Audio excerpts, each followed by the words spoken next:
જય ગિરનારી જય સાહેબ આજના લોકો તો સ્વાગત. તો મિત્રો આપણે ચડવાનું ચાલુ કરી દીધું અત્યારે અને તમે જો અંધાર રહી છે અત્યારે રાતે હવા ચાલુ કરી સવારે પહોંચી જાય સીડી છે બધી જોઈ શકો આ નીચેનો નજારો.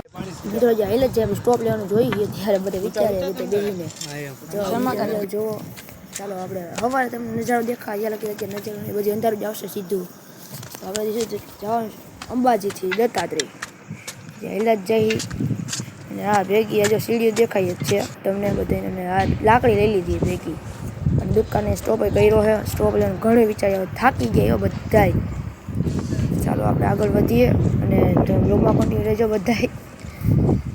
હવે થોડો તો કામ પગ જ નથી બાકી હવે બધાને દુકાન છે વરસાદ હાવ દુકાન છે ત્યાં તો તમને મંદિર દેખાય છે એટલે આપણે ઉપર જવાનું હમણાં ઉપર જો સીડીઓ ચડવા માંડાય જ્યારે અંબાજી સીધી દત્તાત્રેય. મિત્રો તો જુઓ નીચે નજારો અંબાજીમાં લાકડી હજી એક લઈ લીધી બદલાવીને. લાકડી હાથમાં છો ટેકાઈ ફૂલ જરૂર પડે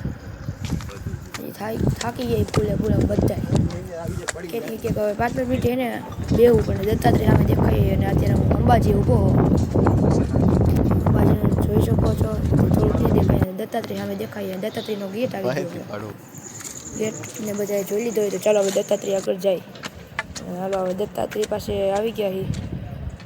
જો લાઈટ દેખાશે હમણાં સીડીઓ છે બધી લાકડી હજી હાથમાં છે.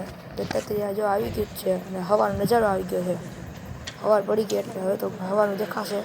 અંદર તો લઈ જવાનું અલાઉડ નહોતું દત્તાત્રેયના દર્શન નહોતા કરાવવાના હવાના. અને તમને એનો કેવો લાગ્યો સારો લાગ્યો તો લાઈક કરો સબસ્ક્રાઈબ કરો.